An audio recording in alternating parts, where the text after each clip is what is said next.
Welcome to Charts Today. My name is David Linton, and today's edition for Monday, the 3rd of February, comes to you from London. And the big news is that the Chinese market has reopened after the closure of the New Year period, Chinese New Year, and that market's down 7% overnight, just over 7.7%. So we'll take a look at that at the moment, but that's the main sort of fear in Chinese markets at the moment, the coronavirus effect, and we're seeing the dollar here actually fairly flat. It fell quite sharply at the end of last week, and so medium term we're just not quite making it above. The long term position is still bullish, but medium term we almost got through the cloud, but just not quite. So dollar weakness is still a little bit of a theme, as is euro weakness really. So this is Eurodollar.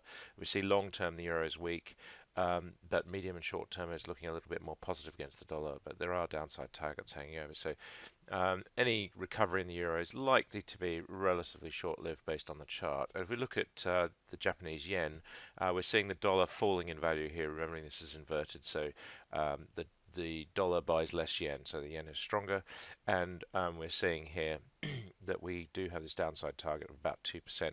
The yen being a proxy for safe haven when we're seeing these this kind of fears entering markets. Sterling actually looking quite strong still against the dollar. Hasn't quite made it to long-term bullish, and we're seeing quite a sell-off this morning, but it has been looking quite strong. And looking against the euro, we see euro sterling sitting at 118. So again, just a little bit of a fall away this morning there for sterling, and against the Swiss franc also just sitting at 126. So quite key there. Taking a look at Bitcoin, we're sitting at $9,200. We are starting to see quite a bullish pattern developing here with Bitcoin, where the recovery is underway. Seems to be making a long-term transition for the first time in a couple of years. So we shouldn't be too surprised to see that resistance level last year of around $12,500 coming back into the fray, and we're medium term bullish. We've crossed the cloud here as well, and the short term we're just a little bit flat, but we have got good upside targets. So the big question is on Friday we saw the US markets falling through the lows that we'd made on the initial reaction to coronavirus. So this is a pretty bearish pattern short term. We do have still got long term targets. We're still long term bullish, medium term bullish, but the short term downside is there. Not so clear targets on the S&P 500, but if we look to the NASDAQ, we see a similar pattern where we've broken below on the cloud, and not quite as bearish as the S&P here, and we do have a downside target to a 7% lower if we break that low that we saw last week. So the Nasdaq hasn't quite done that, and if we look at the Dow, we're seeing here on the Dow Jones index that we have in fact really pushed lower there as well, so that's quite significant as well. And we see here breaking that low. We don't have a downside target here at the moment, but on the short-term chart, but it's all really about whether that Nasdaq chart falls lower.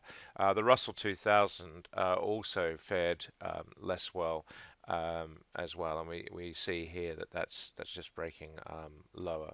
The S&P future this morning is up 0.3%, so it does suggest that the US will possibly take the Chinese fall in its stride. It was widely anticipated that China would fall quite heavily, and if we look at the S&P E-mini, so the Nasdaq E-mini, we see here that's holding up relatively well as well.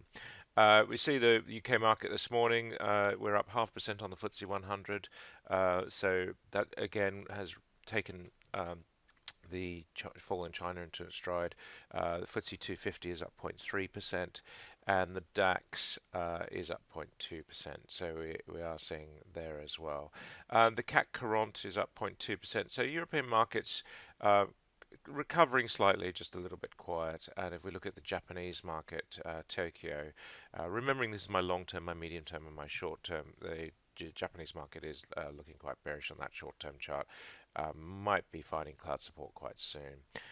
So quite key there. Hang Seng held up relatively well, but it has been really in decline from its high point over 29,000, we've fallen back to 26,000. So we have seen quite a significant fall already this year.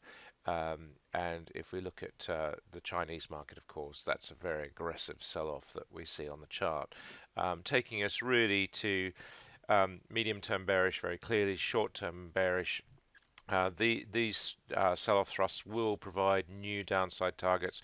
We've got quite a lot of downside targets here, and really just failing to stay above the cloud here, starting to look quite worrying for the long-term chart as well. The Sensex was up 0.3%. It saw most of its falls last week and it has recovered a bit this week at the start of the week. And the Aussie market was actually down 1.3%. So the resource-rich companies in Oz providing to China, probably seeing a bit of effect there. Brent crude sitting at $56 this morning, $56.30, and we are in clear bearish territory. Not many targets to play for here. We would have had a downside target on this 1% chart, but that was negated by this move here. But we will have a new downside target, a very aggressive downside target on this sell-off. So if you're trading crude, keep an eye on the 1-minute chart. And if we're looking at WTI, we see here as well, we're breaking down there too. US NatGas sitting at $1.87, so not a pretty picture there. And if we look at some of the other commodities, we're really seeing quite a sell-off as Chinese demand is now coming into question. Looking at gold, even gold, which would normally fare quite well, has sold off for fear really that Chinese demand here will be reduced as well.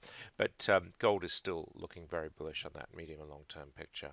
And silver, more of an industrial metal, has fallen twice as much, down 1.3%, as Chinese demand is now reckoned to be less due to coronavirus. US 10-year yield sitting at lower, we're sitting at 1.53%, so we've really come all the way back to the 1.5% mark. This is the key level. There's 140 level. Will it be tested? But at the moment, we're seeing a real breakdown in yields, which is generally leading to a rise in bond prices. Here we see the German bond last week actually significantly getting back into the medium-term bullish mode. So bonds looking quite strong. This data all coming from Thomson Reuters Icon, or if you're a private user, Metastock Zenith, the same system. Brilliant all-round coverage of global financial instruments, and Updata running on top of it. So we're looking at Friday just quickly on the market, and the Dow 30, we only had 4 stocks up. IBM were up 5%, so they really bucked the trend. This data now coming from Yahoo Finance, so anyone can use this data, is quite good. And then Apple, we see on the other side, was down 4.4%, so it was quite a big sell-off on some stocks, but the trends are still looking amazing, and Apple has had an incredible run. Looking at the NASDAQ 100, we saw Amazon, they actually jumped on Friday, breaking up through this long-term resistance level. Not quite getting there, but looking very, very bullish indeed, up 7%. Tesla continues to look very strong. They were up 1.5%. That chart really just has rocketed from nowhere this last 6 months. And then if we look at the downside, we had still some pretty big falls here, 4%. We saw Apple, Amgen, etc. Looking at the Aussie market, we had a mixed picture here overnight. We had ServiceStream up 4.9%. That stock looking like a really good recovery. And then on the downside, we had Worley Limited. They were down 8%, so that was quite a significant fall, taking that chart into bearish territory. The Indian market, the Nifty 50. Asian paints were up 6%, so they've done very well. That chart looking really bullish. And then on the downside, we did Bharati Infratel down 7%, so they continue to be in their downtrend. So no big surprises there. In Europe now, just a quick look at this morning. FTSE 100, we've got BT Group up 2.4%, Hargreaves Lansdown up 2.5%. They're starting to see some recovery coming in, but still not a great looking chart. If we look at the downside in the FTSE, we've got United Utilities, they're down 1%. Not many fallers this morning, so looking quite good. FTSE 250, best performer this morning is Galliford Try, they're up 3.6%, having had that massive move there. And then if we look at the downside, We've got Premier Oil down 3%, so oil majors still struggling on that price of Brent falling quite significantly. Looking now at the 50 stocks in Europe, L'Oreal, the best performer in France, up 1.3%. That trend's still looking great. We've got SAP Group, they're up nearly 1%. And on the downside, we've got Deutsche Post down 0.87%, starting to look quite worrying, that chart looking away. That's it for today. Until tomorrow, happy charting. See you then.